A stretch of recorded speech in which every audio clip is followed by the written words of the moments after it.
Thank you for joining me. I'm Gord Long. A reminder before we begin, do not trade from any of these slides. They're commentary for educational and discussion purposes only. Always consult a professional financial advisor before making any investment decisions. The Federal Reserve's immediate task is straightforward. Cut the funds rate, or at least signal cuts when economic data indicates it's necessary. However, the long-term impact of this action is complex. First, the resulting surge in liquidity will boost the economy and prices, leading to a larger deficit. 2, renewed Trump tax cuts and increasing spending will further contribute to inflation, regardless of the election outcome. And 3, if Trump wins, his plan to raise tariffs to 10% will add to domestic price increases, effectively taxing U.S. customers. These factors point to significant inflationary pressures in 2025, with the Fed having less capacity to counteract these forces than it has had in the past 40 years. However, the problem is actually much worse than this. To show you exactly why that is the case and what few are talking about, I want to discuss some hard realities highlighted here. Let's start with the Achilles heel of fiat currencies, which we now operate under, that began in the early 1970s, just over 50 short years ago. To better understand modern inflation is to first understand fiat currencies that it is measured against. That is because inflation is the lost purchasing power of that currency. A fiat currency is inherently inflationary, gradually losing its purchasing power over time. This phenomenon disproportionately benefits a select few at the expense of the broader population.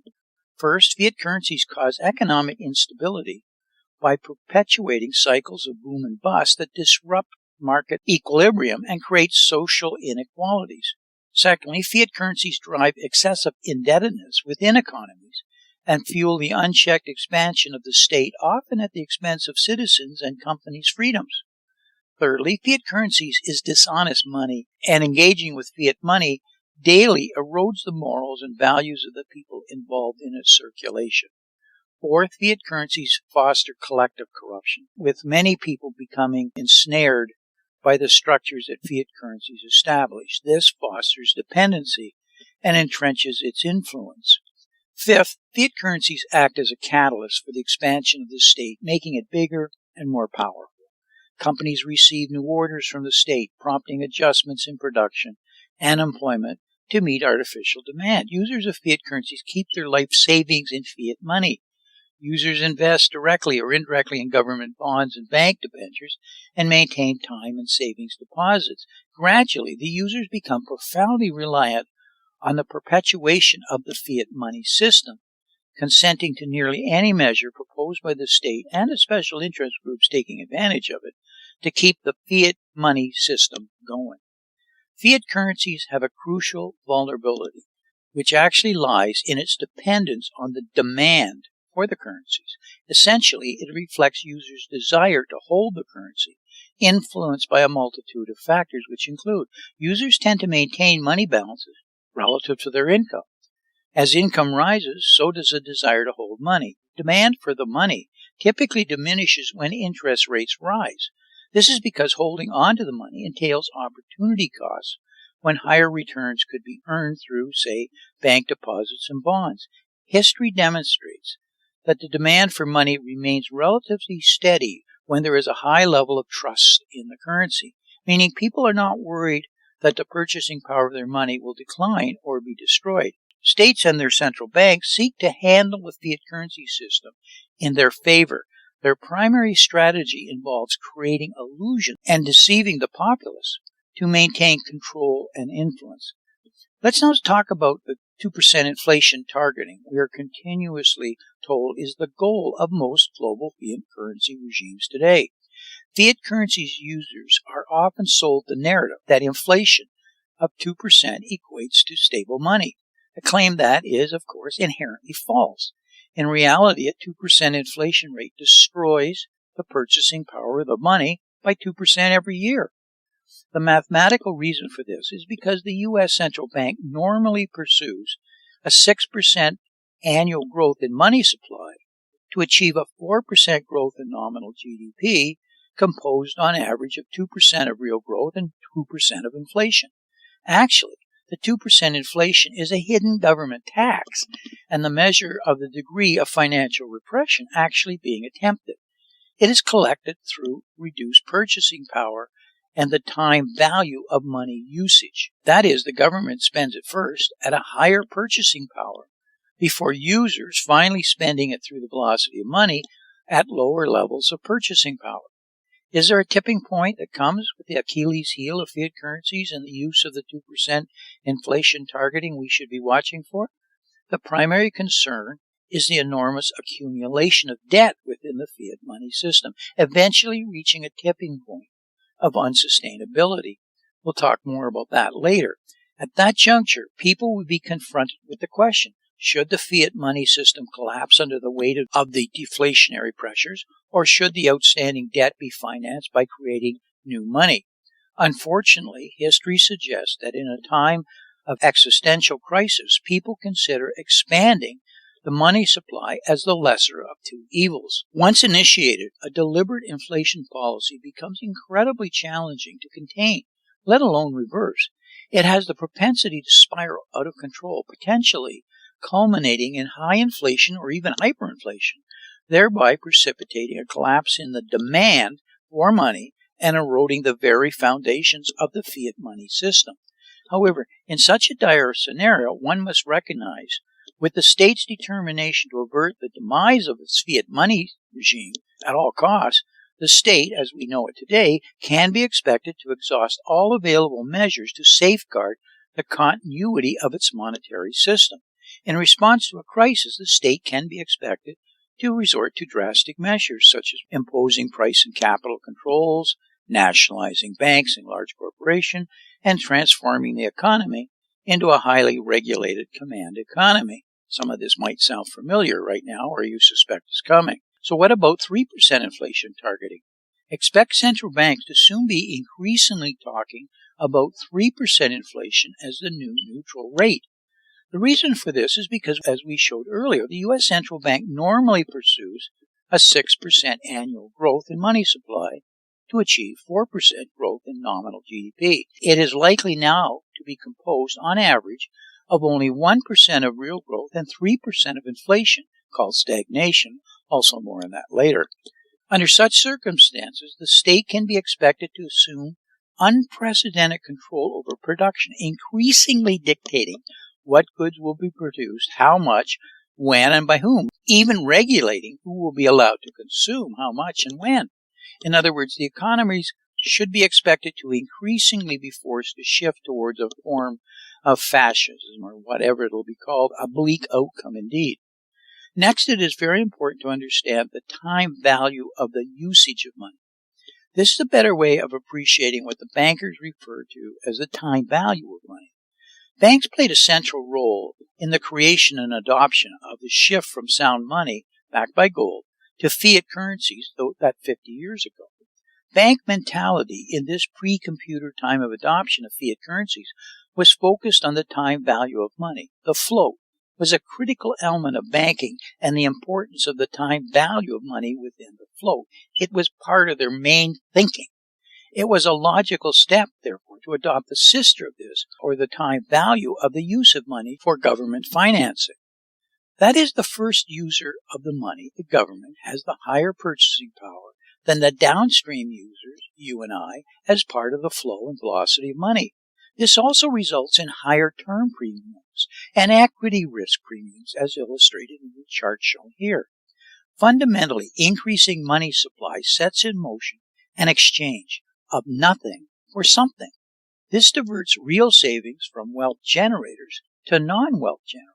Consequently, this weakens the wealth generation process and in turn the pace of economic activity. Now, when money enters goods markets, it means that we have more money per good.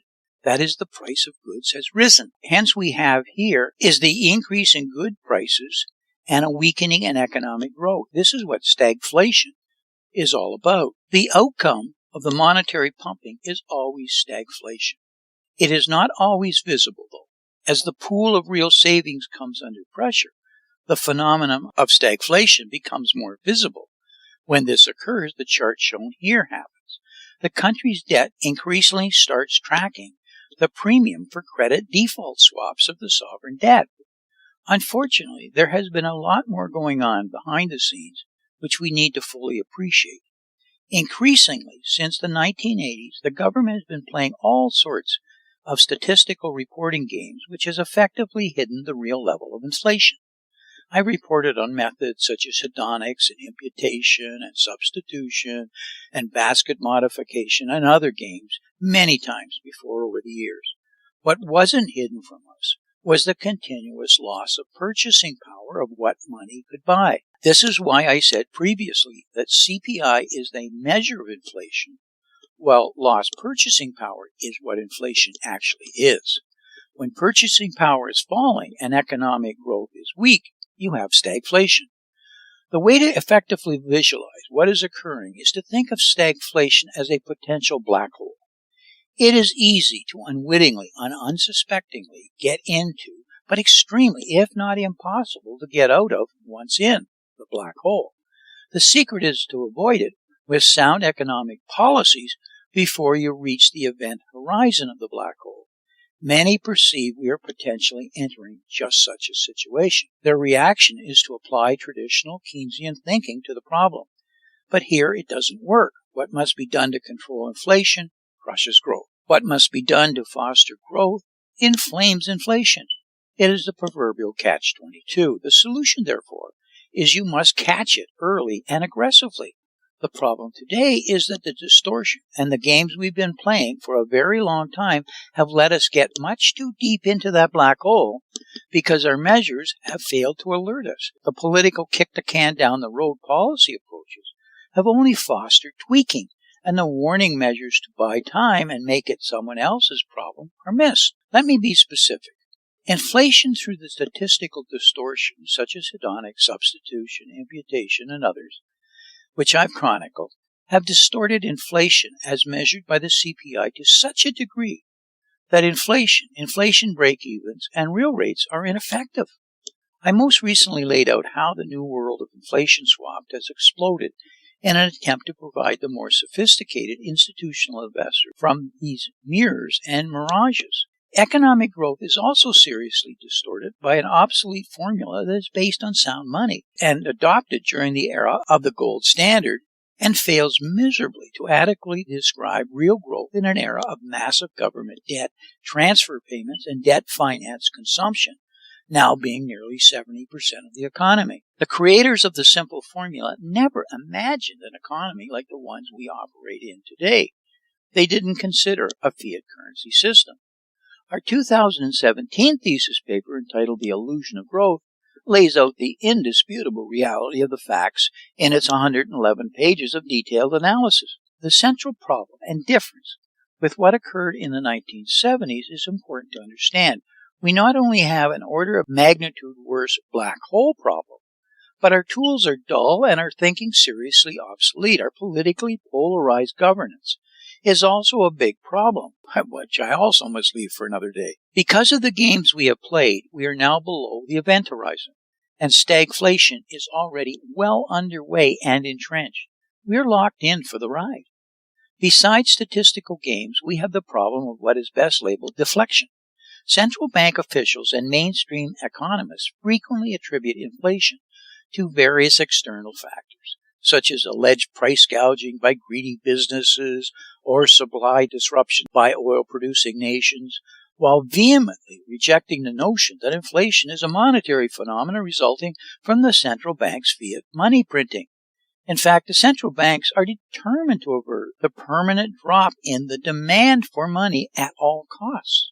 When the demand for money falls, people tend to exchange their money for alternative assets, such as stocks, real estate, precious metals, etc.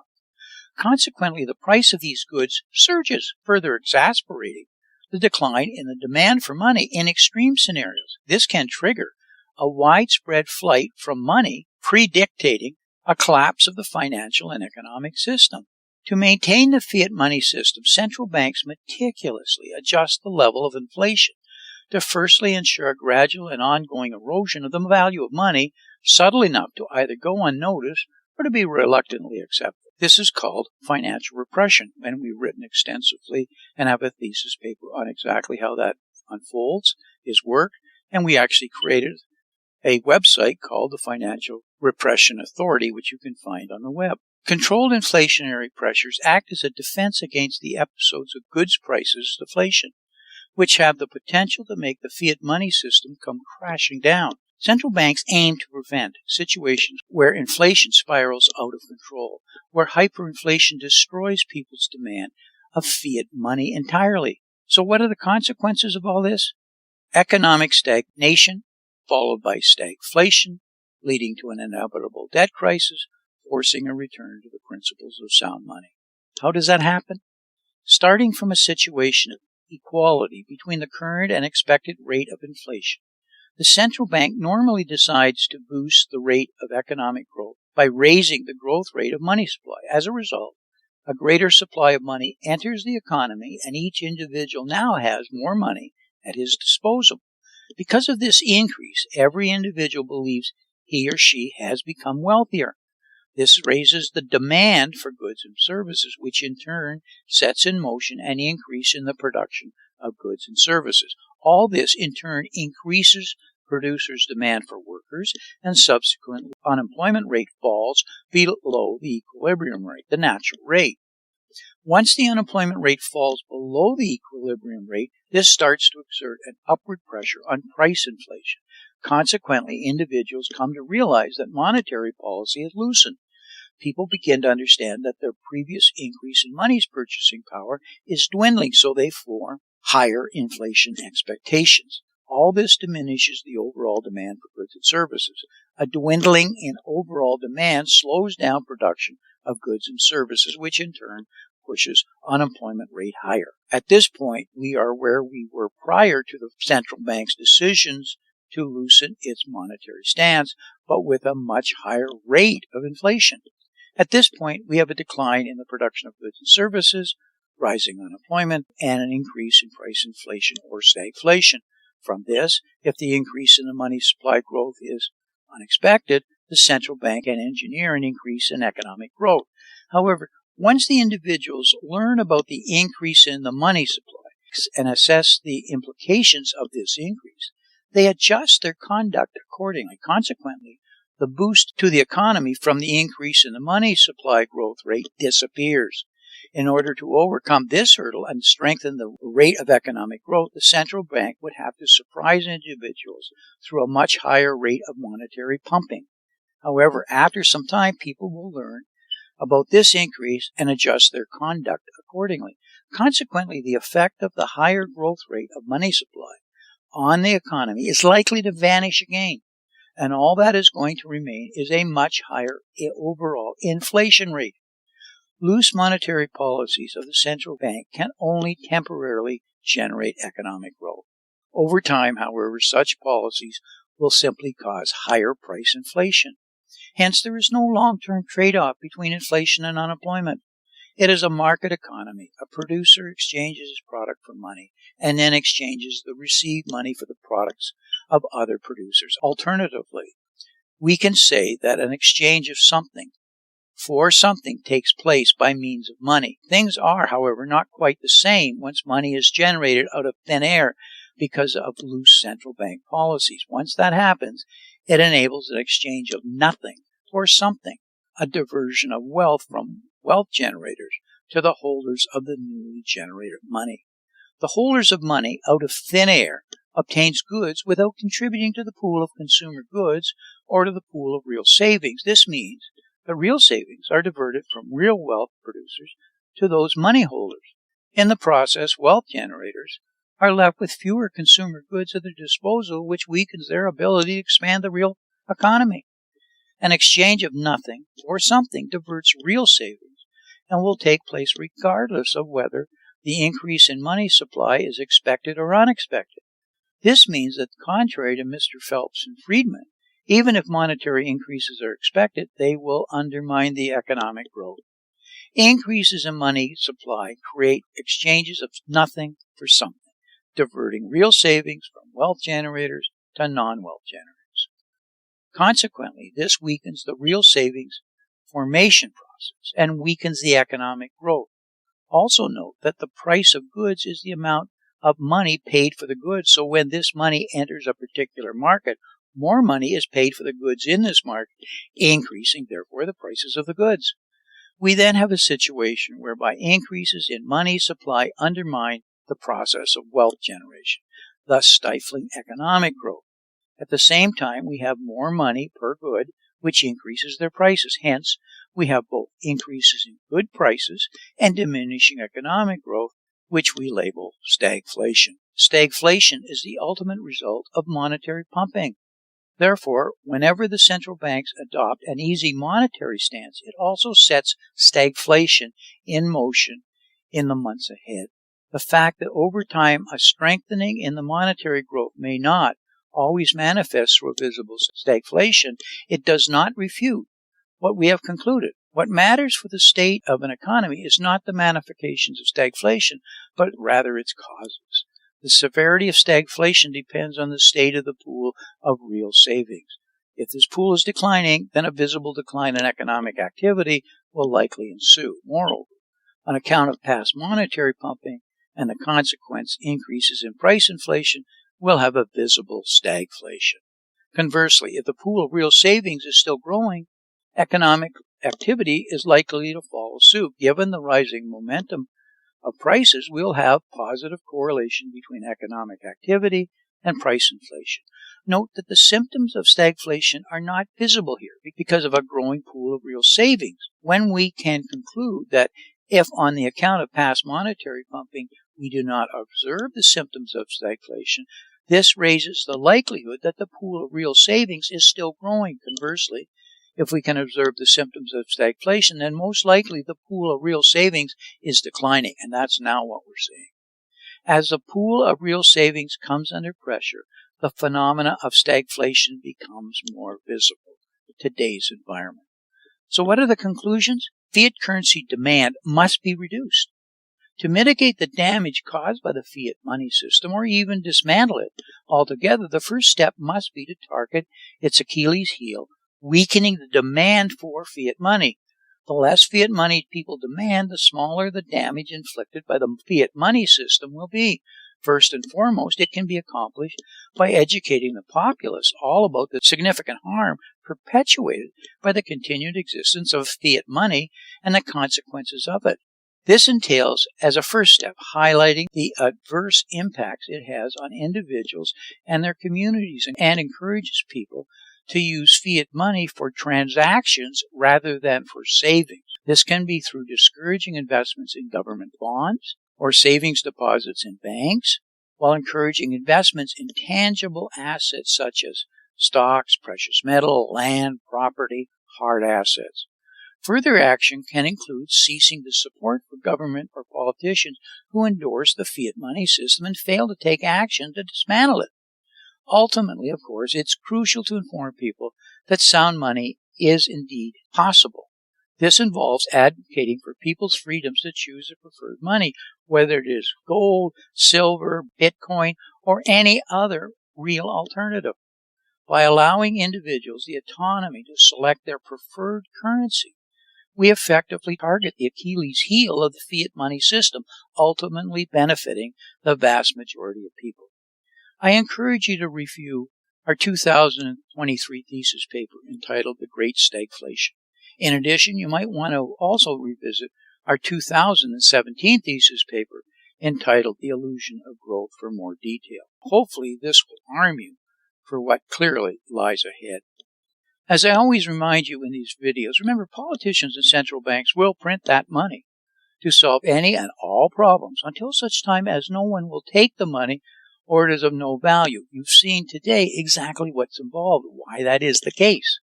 That day, though, however, is still in the future, so take advantage of investment opportunities as they currently exist. Investing is always easier when you know with relative certainty how the powers to be will react. Your chances of success go up dramatically. The powers to be are now effectively trapped by policies of fiat currencies, unsound money, political polarization, and global policy paralysis. I'd like to take a moment as a reminder, do not trade from any of these slides. They're for educational and discussion purposes only. As negative as these comments often are, There has actually seldom been a better time for investing. However, it requires careful analysis, not necessarily following what has traditionally been the true and tried approaches. Do your reading and make sure you have a knowledgeable and well-informed financial advisor. So until we talk again, may 2024 turn out to be an outstanding investment year for you and your family. And I sincerely thank you for listening.